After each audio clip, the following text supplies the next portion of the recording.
News की खास पेशकश में आप सभी का स्वागत है। मैं हूं आपके साथ भागीरथ साहू। छत्तीसगढ़ में विधानसभा और 2024 में होने वाले लोकसभा चुनावों से पहले एक बार फिर सियासी उठापटक तेज हो गई है। राजनीतिक बयानबाजी का दौर लगातार जारी है तो भाजपा कांग्रेस नेताओं का छत्तीसगढ़ आना जाना भी जारी है। छत्तीसगढ़ में कांग्रेस के राष्ट्रीय अधिवेशन से पहले बीजेपी के राष्ट्रीय अध्यक्ष जेपी नड्डा का दौरा कई मायनों में अहम माना जा रहा है। जेपी नड्डा ने अपने बस्तर दौरे के दौरान भूपेश सरकार को जमकर आड़े हाथों लिया और नक्सलवाद और विकास के मुद्दे पर तमाम आरोप लगाए। तो वहीं रमन सिंह भी भूपेश सरकार को घेरने में पीछे नहीं रहे और प्रदेश में डबल इंजन की सरकार की बात कही। तो वहीं मुख्यमंत्री भूपेश बघेल ने कहा कि अपने भाषण में झूठे आंकड़े दिए हैं। भूपेश बघेल ने कहा कि जेपी नड्डा ने जो शब्द पश्चिम बंगाल में बोले थे वही लाइनें यहां दोहरा दी है। ये ट्रबल इंजन है। भाजपा का समय में लूट चलता था, आदिवासियों की बात करते थे पर अपने ही नेता का सम्मान नहीं कर पाई भाजपा। सीएम के बयान पर भाजपा ने पलटवार करते हुए कहा कि कांग्रेस की आदिवासी नफरत जग जाहिर है। 4-4.5 साल में सारे विकास काम ठप हो गए हैं। इस 4.5 साल में विकास ही नहीं रोका, उसने छत्तीसगढ़ को छला है, लूटा है।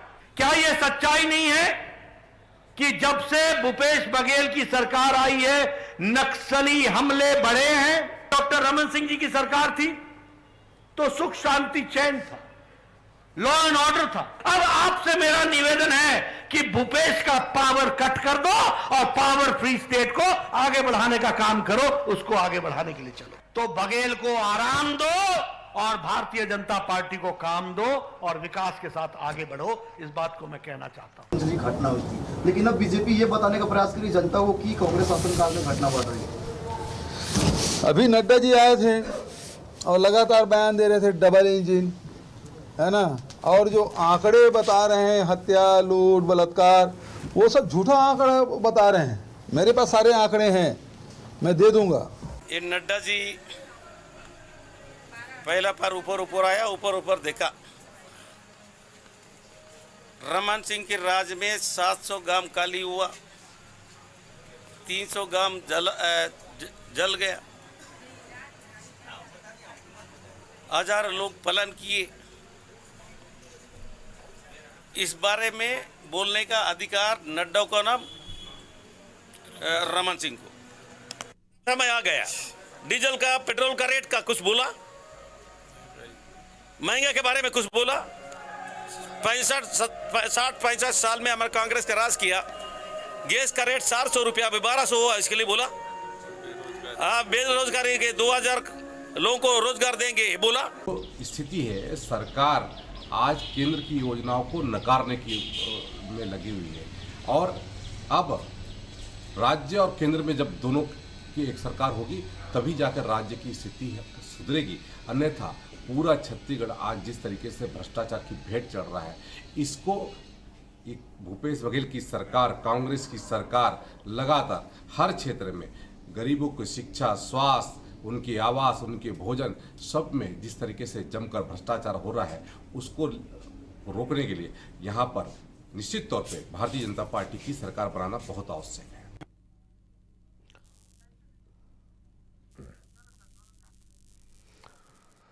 तो जिस तरह से भाजपा के राष्ट्रीय अध्यक्ष जेपी नड्डा का बस्तर दौरा रहा, वहां पर जेपी नड्डा ने और रमन सिंह ने, बाकी नेताओं ने सरकार को जमकर घेरा। तो उसके पलटवार में कांग्रेस सरकार की तरफ से, कांग्रेस नेताओं की तरफ से भी बीजेपी को घेरने में कोई कोर कसर नहीं छोड़ी गई है।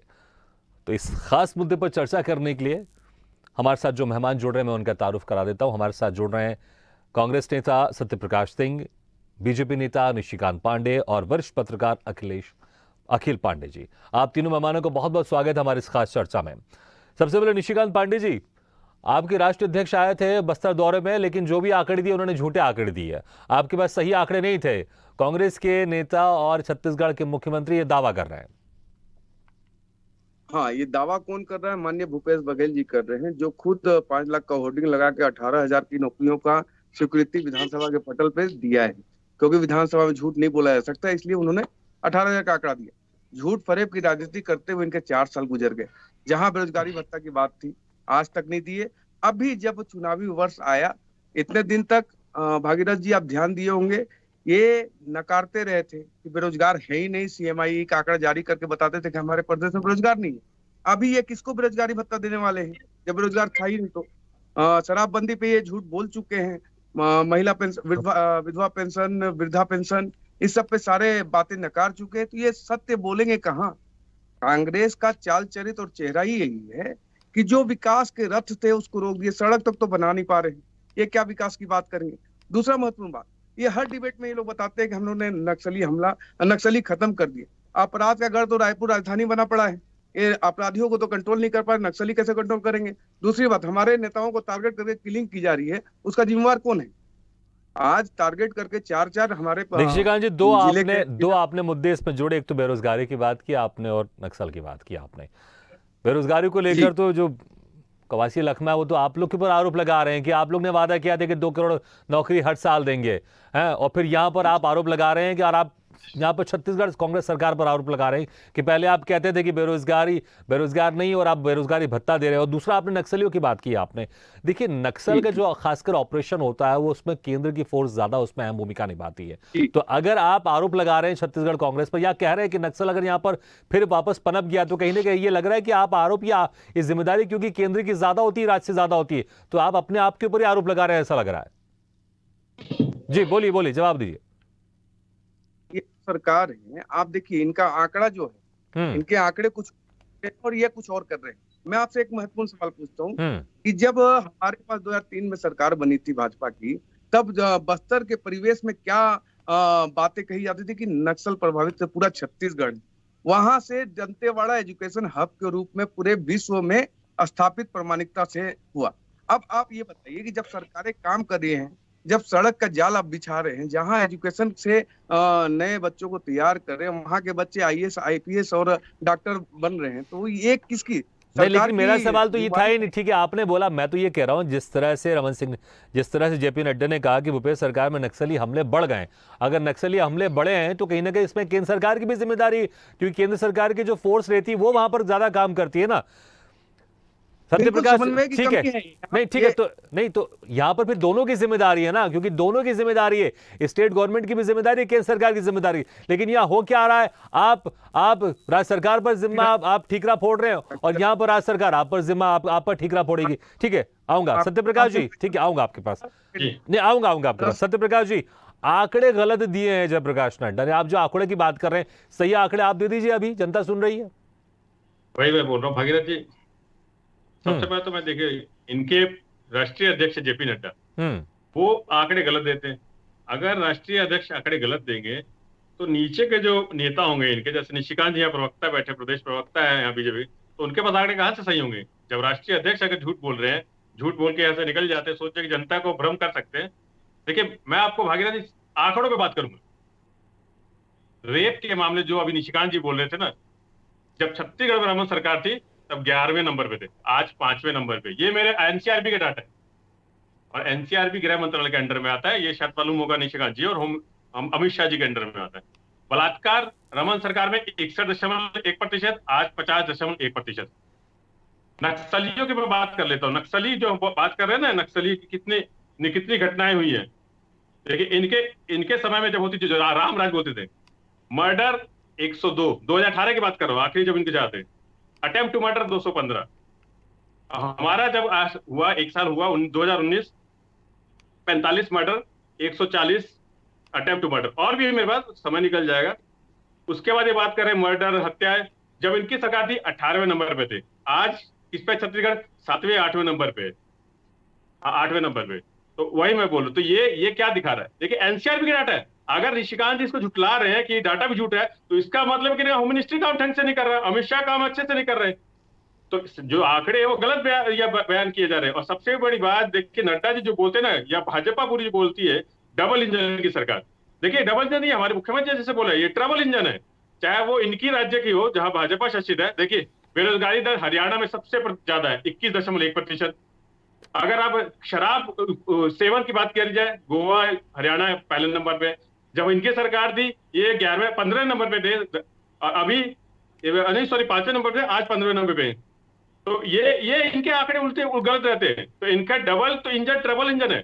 इनके जो जहां पे इनका सरकारें वहां तो है ही, और जहां दूसरे राजनीतिक दलों की रहती है सरकारें, वहां और ट्रबल पैदा करते हैं। चाहे इस पे देखिए, बिल की बात कर लूं, मैं आरक्षण बिल की बात कर लूं, ओपीएस की बात कर ली जाए, समर्थन मूल्य की बात कर ली जाए, हमको ट्रबल हमेशा दिए हैं। और ये सिर्फ एक छत्तीसगढ़ की बात नहीं है, झारखंड, बंगाल, भागीरथ जी आप इतने बड़े प्रवक्ता है, देखिए ये अगर मान लीजिए छत्तीसगढ़ अगर ऑब्जेक्शन करता है कि हम मैं किसी पार्टी का प्रवक्ता नहीं हूँ, मैं समझ में आता है। मैं कह सकता हूँ कि हाँ, मैं स्वदेश न्यूज चैनल का प्रवक्ता जरूर, लेकिन किसी पार्टी का प्रवक्ता नहीं हूँ, क्लियर कर दूं मैं। ठीक है, चलिए मैं आपको बता रहा हूं कि आप इतने बड़े पत्रकार तो आपके चैनल पे चलिए, ठीक है, आपने बहुत सारे आंकड़े दे दिए, आपने बहुत सारे आंकड़े दे दिए। मैं अखिल जी से पूछता हूँ, अखिल जी देखिए, आंकड़े अगर नड्डा जी ने झूठ बोला तो मैं नहीं, ठीक है, आपने आंकड़े दिए, ठीक है, लाखों करोड़ों दर्शक देख रहे हैं, ठीक है, उनको सही आंकड़े जानकारी होनी चाहिए ना। अखिल जी देखिए, जो आम जनता है वो आंकड़ों की सत्यता जानने कहीं जाने वाली नहीं है, ठीक है। बीजेपी जो आंकड़े दे दे, कांग्रेस जो आंकड़े दे दे, जो उसके समर्थकों हैं वो उसके मान लेंगे। मुझे नहीं लगता कि कोई आम जनता जाके एनसीआरबी की कोई वेबसाइट खोलेगी या कोई डाटा चेक करेगी कौन सच बोल रहा है, कौन गलत बोल रहा है। क्या अपने अपने वोटर्स को या समर्थकों को रिझाने के लिए या उनको अपने पाले में लाने के लिए या उनको और विश्वास दिलाने के लिए ये आंकड़ों का खेल चलता रहता है? कौन सच है, क्या गलत है, या कौन सच है, कौन झूठे, इस पर ज्यादा ध्यान नहीं दिया जाता, इसलिए जिसकी जो मर्जी होती है वो उस चीजों को बोलते रहता है। कुछ फर्क पड़ता है आंकड़ों से? अखिल जी शो पे बुलाने के लिए बहुत बहुत धन्यवाद भागीरथी जी।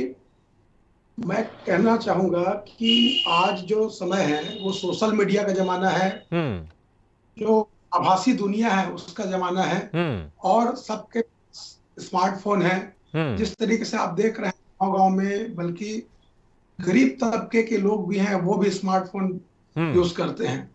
ऐसे समय में जब व्हाट्सएप यूनिवर्सिटी है या सारी चीजें जब एक मुट्ठी में जानकारी मिल रही है, तो आप किसी तरीके से बरगलाने वाली बात या झूठी बात करके आप उसको किसी तरीके से अपने पक्ष में करने वाली जो बात है वो बात मानी हो जाती है। को हर तरीके से अच्छी बातें, बुरी बातें या पक्ष विरोध सब चीजें लोगों के तक पहुंच रही है।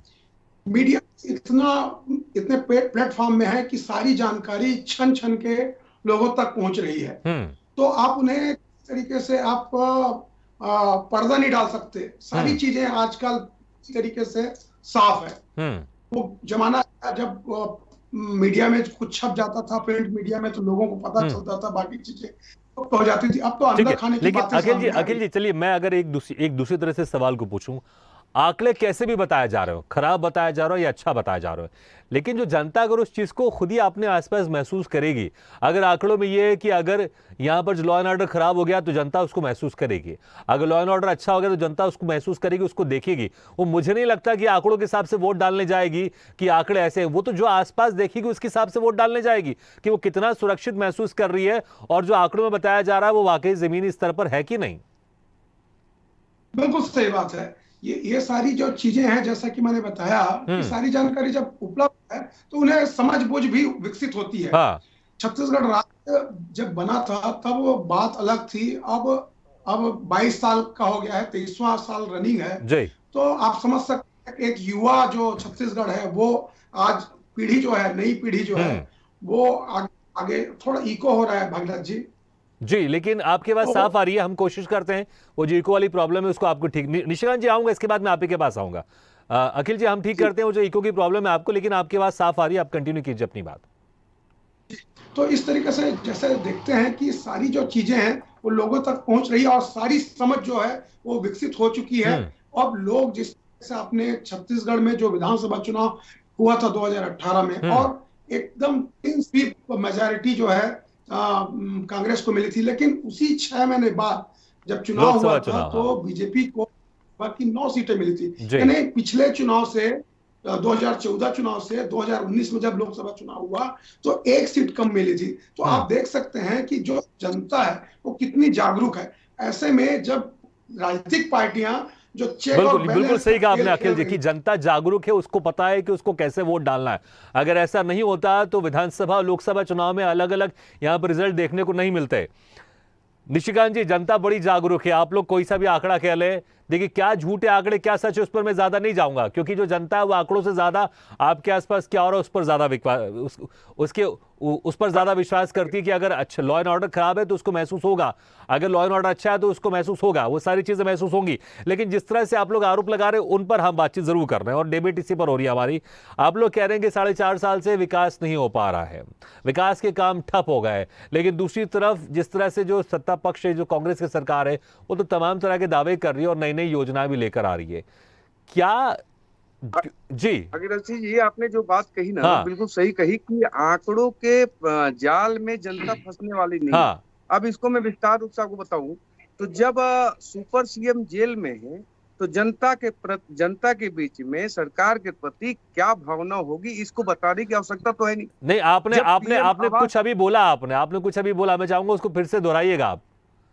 आपने सुपर सीएम की बात की, आपने सुपर सीएम जो जेल में है उसके प्रति जनता के मन में क्या भाव होगा इस सरकार के प्रति, वो सर्वविदित है। यही बात आपने नहीं, मुझे कही लग कि रहा है इसको आप और आंकड़ों के क्लियर जाल कीजिए में ना। आप जो सुपर सीएम की बात करें इसको आप ज्यादा बेहतर क्लियर कीजिए, मुझे लगता है और ज्यादा डिबेट होगी। मैं सुमित जोशी की बात कर रहा हूँ। मैं ठीक है। सुमित जोशी की बात कर रहा हूँ। कालिक के अंधेरे में जो कोयले की दलाली हाँ। हुई है इतने बड़े सिंडिकेट में, जो इन लोगों मिल के उसके प्रदेश के संसाधनों को लूटा है, हाँ। उसके प्रति जनता क्या भावना रखती है तो सब सर्वविदित है। ठीक है। दूसरी बात, जिनका पीएम आवास अभी तक नहीं बना होगा, हाँ। वो भी वही जनता होगी, प्रदेश की जनता होगी। बाहर की तो कोई जनता को पीएम आवास मिल नहीं रहा था प्रदेश में, उन्हीं जनता को मिल रहा था, तो उनके प्रति भी क्या भाव रखी होगी वो जनता भूपेश बघेल जी के प्रति, वो भी देखने वाली आप बात जो है। ये कह रहे हैं कि तीसरी विकास के काम ठप हो गए हैं तो उसमें आप यही गिना रहे हैं आपके हाँ, आपके पीएम आवास की जो मैं योजना आ है रहा हूँ। वो लोगों तक नहीं जी, पहुंच मैं- पा रही है। ठीक है। जब एक सीएम अगर भीड़ में खड़ा होकर बोलता है तुम्हारे बाप ने कभी सीएम से बात किया है, तो उसके प्रति भावना जागृत होती है कि जनता के बीच में आप किस भाषा में बात करते हैं। एक सीएम जब बोलता है ये लड़की राजनीति मत करो, उस समय भी जनता जागरूक होती है, वो भी समझती है कि ये व्यक्ति किस तरह से बात कर रहा है। जब ओहदे पे आप बैठे हो, एक संवैधानिक पद पे बैठे हो, आपका लहजा कैसा है? ये आप नेचर की बात कर रहे हैं, मैं कह रहा हूं कि किस कौन से वो विकास के काम जो रुक गए, जिस तरह से रमन सिंह ने भी आरोप लगाए हैं, कौन से? सड़क देख लीजिए, बिल्कुल ठप है। किसी भी रोड में आप चले जाइए, जसपुर आप जा सकते हैं, उड़ीसा होके जाना पड़ेगा आपको, इधर से नहीं जा सकते, क्या नाम, जांजगीर चांपा शक्ति होके नहीं जा सकते, एकदम क्लियर है। बस्तर जाइए, रोड आपको खराब मिलेगा। आप किस सबसे महत्वपूर्ण जो यातायात का साधन है, जिस गरीब तबके की बात आप करते हो, वो सड़क ही है। सड़क जब आपकी खराब है, क्या सरकार आपने चलाई 4 साल? भ्रष्टाचार एकदम अंतिम तक बैठा हुआ है, बिना करप्शन के काम नहीं हो रहा है, और उसके प्रमाण में आपको चाहिए तो आपको देख लिए, पूरा सिंडिकेट ही जेल में बैठा हुआ है। किस तरह से सरकार चलाई आपने 4 साल, और आज आके हम पे आरोप लगा रहे हैं। यही बात है, इसी मानसिकता से आपको बाहर आने की आवश्यकता है। पहले आप देखिए हेलीकॉप्टर से यात्रा हुई, अब देखिए हाथ से हाथ जोड़ो यात्रा शुरू हो रही है। अभी हेलीकॉप्टर का आपने जिक्र किया, हेलीकॉप्टर का आपने जिक्र किया, सरकार ने इतना शानदार काम किया होगा। कवासी लखमा ने उसको कहा इतना कि नड्डा जी ऊपर से आए और ऊपर से चले गए, मतलब हेलीकॉप्टर से आए हेलीकॉप्टर से चले गए, ये भी उन्होंने आरोप लगाया आपके ऊपर। ठीक है। सत्यप्रकाश जी देखिए, लगातार तो ये बहसबाजी चलती रहेगी कि किसने क्या किया, क्योंकि चुनावी साल है और ये होना भी चाहिए, बहस होनी भी चाहिए कि जैसे कि अभी निशिकांत जी आरोप लगा रहे हैं कि सड़क की स्थिति बड़ी खराब है, प्रधानमंत्री आवास योजना का लाभ नहीं मिल पा रहा है, और इसी वजह से रमन सिंह भी कह रहे हैं और जयप्रकाश नड्डा ने भी कहा कि विकास के काम ठप पड़ गए, अब डबल इंजन की सरकार की आवश्यकता है, पावर कट कर देना चाहिए इस सरकार का, आप भूपेश बघेल को आराम देना चाहिए और रमन सिंह को या बीजेपी की सरकार को बनाना चाहिए, तो पावर कट करने की भी बात करना है। देखिए भागीरथ जी, नड्डा जी ने वैसे बात सही कही, जो उनकी पार्टी में चलता है आराम देने का जो एक रिवाज है, अडवाणी जी से लेके मुरली मनोहर जी से लेके अब रमन सिंह जी बेचारे इंतजार में थे कि कहीं राज्यपाल बन जाए, उनका लिस्ट में नाम नहीं आया, तो उनको भी आराम ही देने की प्रक्रिया में चल रहे रमन सिंह जी को भी, तो आराम उनकी पार्टी में, इससे वो सोचते कि वही प्रक्रिया दूसरी पार्टी में चलती है। नहीं, लेकिन बीजेपी ने 15 साल आराम दिया था कांग्रेस पार्टी को। वही मैं बोल रहा हूँ, आप ये मत भूलिए। देखिए वही मैं बता रहा हूँ, करप्शन की बात कर रहे निशिकांत जी। देखिए भागीरथ जी, आपके चैनल पे भी चला होगा, रमन सिंह जी का वीडियो खूब वायरल हुआ था, कमीशन खोरी छोड़ दीजिए हमारी सरकार आ जाएगी, ये हर किसी को मालूम है। तो करप्शन की बात ये ना करो, ज्यादा अच्छा है। और रहा सवाल ईडी आईटी का, देखिए इन लोग कैसे दुरुपयोग करते हैं, जहां ये राजनीतिक तौर पर लड़ नहीं पाते हैं वहां ईडी आईटी भेज देते हैं, दूसरे राजनीतिक दलों के नेताओं के हो गए, उनके अधिकारी हो गए, उनके अफसर हो गए, उनको प्रताड़ित करने का काम ईडी आईटी के थ्रू करते हैं। रमन सिंह जी के ऊपर आरोप लगता है एसीबी इंक्वायरी के लिए राजभवन में जाती है, वहां पे एप्लीकेशन देती है राजभवन से हस्ताक्षर करने के लिए राज्यपाल महोदय से, वो भी हस्ताक्षर नहीं होते। जैसे लेकिन आरक्षण ठीक है, लटकाने लेकिन का सत्यप्रकाश जी व्यक्ति देखिए, वो डबल इंजन की जो करप्शन ठीक है, वहां है। ठीक है, डबल इंजन सरकार की लेकिन जो बात की है, देखिए क्योंकि इसको भूपेश बघेल ट्रबल इंजन कह रहे हैं, लेकिन जनता को भी ऐसा लगता है कि ठीक है, जनता को भी ऐसा लगता है कि अगर केंद्र में सरकार है, अगर वही सरकार अगर राज्य में भी रहती है तो ज्यादा समन्वय होता है। अगर हम उसमें हम नक्सलम ऑपरेशन की बात कर ले या तमाम तरह की योजनाएं की बात कर ले, जैसे पीएम आवास योजना की बात कर ले, पीएम आवास योजना को लेकर बड़ी कंफ्यूजन चल रहा है, केंद्र की सरकार आप पर आरोप लगा रही है, आप केंद्र सरकार पर आप आरोप लगा रहे, तो डबल इंजन की सरकार को लेकर कहीं ना कहीं जनता के मन में पॉजिटिव जरूर आता है, तो उसको डिफेंड कैसे करेंगे? क्या इसलिए डिफेंड करना शुरू कर दिया जा रहा है? डबल इंजन की सरकार को ट्रिपल इंजन की सरकार कहा जा रहा है। ट्रबल इंजन मतलब कि मुसीबत वाली सरकार। सुनिए, हाँ, मैं वही बोल रहा, डबल इंजन की सरकार हम भी बोलते अगर ये हमारे ओपीएस का पैसा दे देते, डबल इंजन हम भी बोलते अगर ये हमारे जीएसटी का पैसा दे देते, डबल इंजन की सरकार हम भी बोलते अगर ये हमारे समर्थन मूल्य पे शुरू में जब चावल लेने से मना किया था, आज भी नहीं ले रहे हम तो 2500-2600 रुपए रेट में नहीं ले रहे, तो हम भी बोलते बेरोजगारी अगर ये कम कर देते, जैसे हमारे छत्तीसगढ़ में 2 करोड़ रोजगार देगा, तो हम भी बोलते डबल इंजन की सरकार। अब भाई ये सब कर दीजिए, तब तो बोलेंगे, तब तो जनता बोलेगी, चाहे सरकार बोलेगी। तो यहाँ तो वो करते नहीं। देखिए आरक्षण बिल लटका के रखे हुए, रमन सिंह जी के खिलाफ चार्जशीट है, जांच के दायरा उसको रोक रखे। तो डबल इंजन लोग करते, जितने भी काम हो जो केंद्र सरकार से स्वीकृति चाहिए, चाहे वो जीएसटी का लेके, ओपीएस का लेके, कोल रॉयल्टी का लेके, सब में ट्रबल है। तो डबल इंजन की सरकार है। अखिल जी, ट्रबल इंजन या डबल इंजन, जनता किस पर विश्वास करेगी? क्या जनता डबल इंजन पर विश्वास करने वाली इस बार, या फिर डबल इंजन को वो ट्रबल इंजन समझने वाले जैसे भूपेश बघेल कह रहे हैं?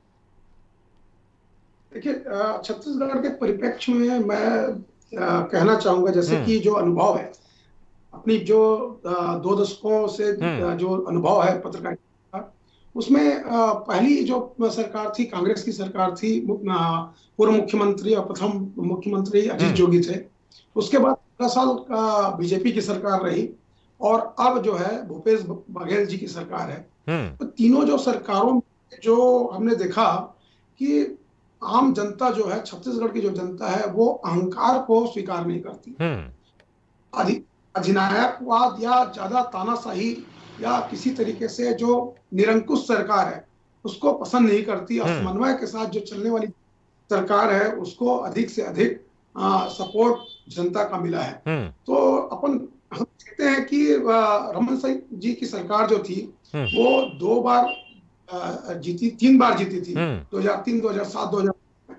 तो हमने उस समय जो देखा है कि जो कल्याणकारी योजनाएं हैं और जिस छवि के साथ पूर्व मुख्यमंत्री डॉक्टर रमन सिंह शासन करते थे, तो कहीं ना कहीं न केवल आम जनता को बल्कि पूर्व मुख्यमंत्री अजीत जोगी के अपोजिट में रमन सिंह जी की जो सरकार थी वो काफी लोकप्रिय हुई।